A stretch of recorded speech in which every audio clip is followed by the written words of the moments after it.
நம் நாதர் நபி ஸல்லல்லாஹு அலைஹி வஸல்லம் அவர்களை காணும் பெரும் பாக்கியத்தை பெற்றேன்.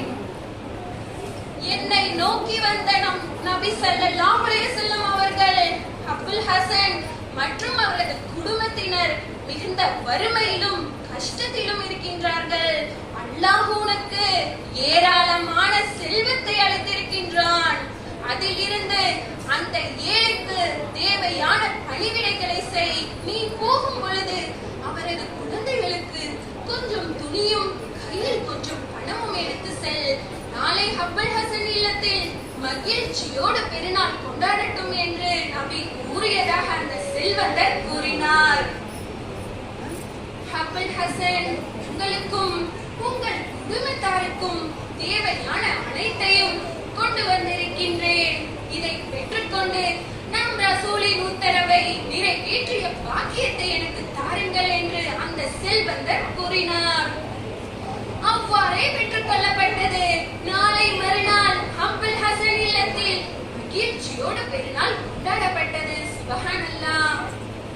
நபி ஸல்லல்லாஹு அலைஹி வஸல்லம் அவர்கள் கூறினார்கள், என் உம்மத்தின் ஒருவர் தூய்மையான உள்ளத்துடன் என் மீது ஸலவாத்தை ஓதுவாரோ அவர் மீது அல்லாஹ் 10 ஸலவாத்தை ஓதுறான். எத்தனை ஸலவாத்தை ஓதுறான்? 10 ஸலவாத்தை ஓதுறான். அவர் மீது 10 அந்தஸ்துகளை உயர்த்துகின்றான். எத்தனை அந்தஸ்து அல்லாஹ் உயர்த்தினான்? 10 அந்தஸ்துகளை உயர்த்துகின்றான். 10 நன்மையை எழுதுறான். 10 தீமைகளை அழிக்கின்றான்.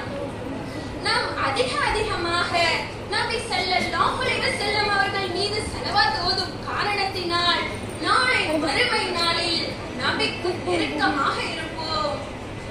யாரிடம் நபி ஸல்லல்லாஹு அலைஹி வஸல்லம் அவர்களை பற்றி பேசப்படுகிறதோ அவர் ஸலவாத் கூறவில்லையோ அவரை கஞ்சனாவார். நபியின் மீது ஸலவாத்தை கூற மறந்தவர் சுவனத்தின் பாதையை தவறவிட்டவராவார். நஊது பில்லாஹி மின்ஹா. நம் அனைவரையும் அல்லாஹ் பாதுகாப்பானாக. இந்த சபையில் இருக்கும் நம் அனைவரும் நபி ஸல்லல்லாஹு அலைஹி வஸல்லம் அவர்கள் மீது ஒன்றாக ஸலவாத்தை ஓதுவோமா? அல்லாஹும்ம ஸல்லி அலா முஹம்மதி வ அலா ஆலி முஹம்மதி கமா ஸல்லைத அலா இப்ராஹீம வ அலா ஆலி இப்ராஹீம இன்னக ஹமீதும் மஜீத். அல்லாஹும்ம பாரிக் அலா முஹம்மதி வ அலா ஆலி முஹம்மதி கமா பாரக்த அலா இப்ராஹீம வ அலா ஆலி இப்ராஹீம இன்னக ஹமீதும் மஜீத். அன்புக்குரியோரே, நம் அழியாத அமலான ஸலவாத்தை நாம் அதிகமாக ஓதும் காரணத்தினால் அல்லாஹ் மற்றும் நபி ஸல்லல்லாஹு அலைஹி வஸல்லம் அவர்களின் அன்பையும் நெருக்கத்தையும் அருளையும் பெறுகின்ற பாக்கியத்தை வல்ல ரஹ்மான் நம் அனைவருக்கும் தந்து அருள் புரிவானாக. ஆமீன் என்று பிரார்த்தித்த வண்ணம் எனது உரையை நான் நிறைவு செய்கின்றேன்.